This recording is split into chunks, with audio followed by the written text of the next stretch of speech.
Hey there, it's Jeff from Honor, Common Survival.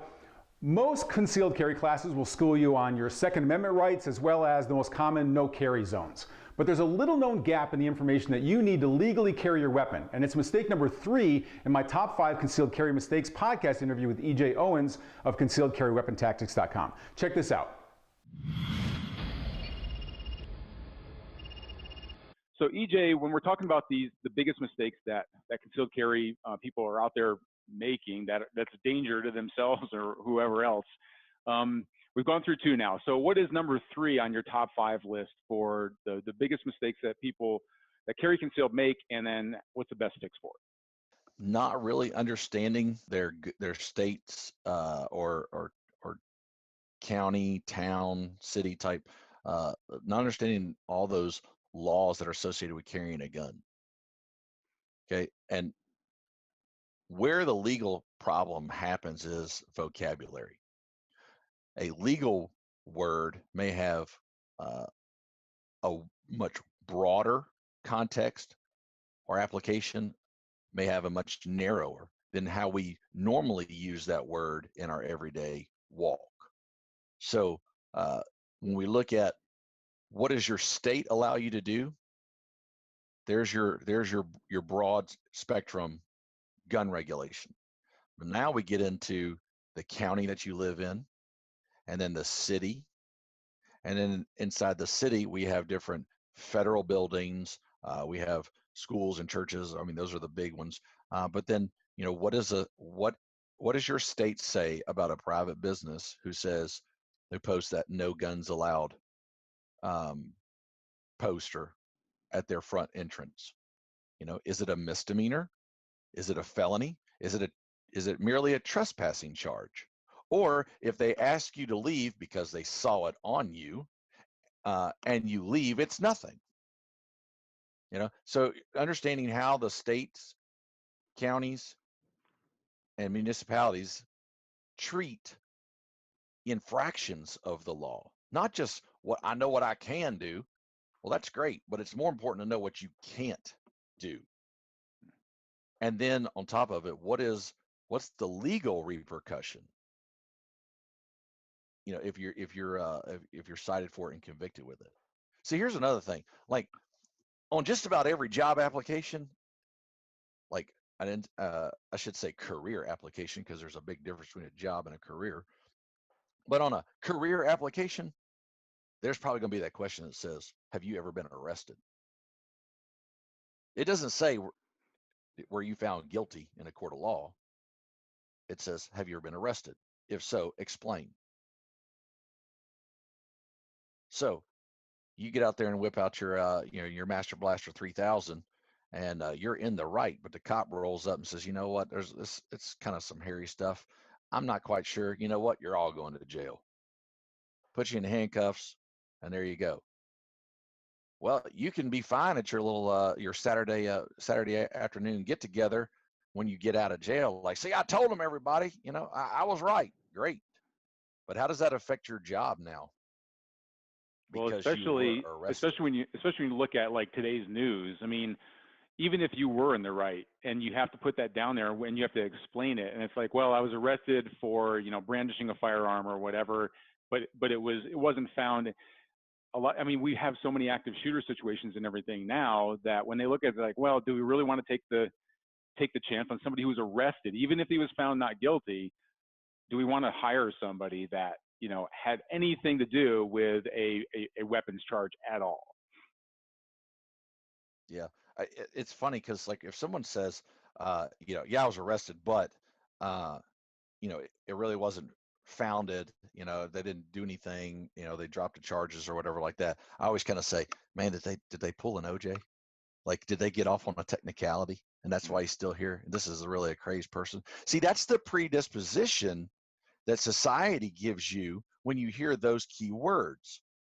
And unfortunately, that's what employers do. That's what friends do, because you don't know, you may have been arrested for, and again, really something that was totally not your fault. There's a complete misunderstanding. You're totally in the right. You should have never been arrested, blah, blah, blah. But then little Janie next door can't play with your kid because her mama believes that you're a gun-toting fool just hell-bent on destroying mankind and watching the world burn. And you can't change other people's perceptions. Now, in a lot of cases, I would say, especially my kids, hey, don't worry about other people's perception. But that usually has something to do with, like, they don't like your tennis shoes. When society says, hey, you know what, we're going to ostracize you, that's a problem. Now, that's a bigger problem than what we could fix here, but you need to know what those laws are so that you don't get yourself trapped in something that's so trivial legally, but it becomes a major life-changing issue for you and your house. What is the best way to do that? I mean, is it a Google search, or is it better to talk to like a local law enforcement official or something like that and build that tie? Like, what's the best way to find out for where you live, where you go out, where you work, or whatever, for you to find out those those technicalities that you need to know? All right, well, this is not the answer most people want to hear because they want to hear, hey, go to my website and you can see, the local laws on my cool map that I've got and the reciprocity stuff. No, if you really want to get down to it, you need to probably go see a criminal defense attorney in your county or your city. Usually they do free consults, and ask him those questions. Hey, I'm a gun owner. What can I do? And by the way, can I have your card in case I get that one phone call? Because I'll call him and he can call my wife. Yeah, awesome. So those are that's kind of where I would go. Not Yeah, saying that you should ever need an attorney, but gosh, if you do, it'd be nice to have that dude on speed dial, even if he don't remember you. yeah. You got somebody you can call. Yeah, and even just on the flip side of this, for everybody that's out there that's listening, I mean, this is a great mistake to bring out there, because there is so much confusion. Most people don't go out there and really look for this information, but it can't even just be on the flip side. Like, I know here in Texas, we see a lot of signs out there. They look like no guns allowed signs, but really they're just no open carry signs. And so you might think, well, gosh, there's another place I can't bring my firearm. And I believe in being armed wherever you possibly can, because look, bad guys don't necessarily, they don't go into your Rolodex and into your iPhone calendar to tell you when they're going to attack. So you never know when it's going to happen. So if you're going out there and you don't understand the terminology and the technicalities of where you can and can't go, or where you can go, then you might be disarming yourself when you don't really need to. So that's just another kind of flip side of it too. Okay. Hey, and Jeff, too, we're Yeah. not talking, Jeff, we're not talking like a semester in college to find this information out. Right. All right. It's not an exhaustive effort to find out. Okay. Yeah. You may be an hour. All right. And if you wanted to, you probably could space that hour out over a week, So it is definitely something you should do, but I don't want it to sound like it's so exhaustive that, like, I can never get it done. I got to go to law school first to understand that. No. Where do you live? Pick up that little Google box of yours and type in criminal defense attorney and see where the closest one is. Because, like, on my Google box, it'll say, like, nearest one, 3.2 miles away. Great. Let's go, car, and roll up in there. Say, hey, when can I set an appointment? Or is he busy right now? Can I get your card? And Yeah. then you're off to the races.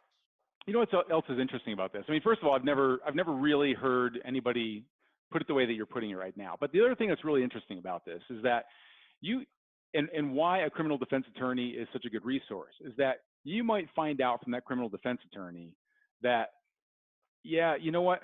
Yes, you can do this, but I'll tell you right now that the local law enforcement, that's one of their hot buttons. They don't like people doing that. When you get pulled over, they want you to do it this way. And I've had to defend people, and I was able to defend them, but they still got arrested because even though they were doing it okay, the local law enforcement doesn't like it this way. So you're kind of getting like the inside shortcut tips from somebody that has actually had to go out there and defend people. So I mean, that's just another reason why it's such a really great tip. Hey, So well, think about this, Jeff. yeah.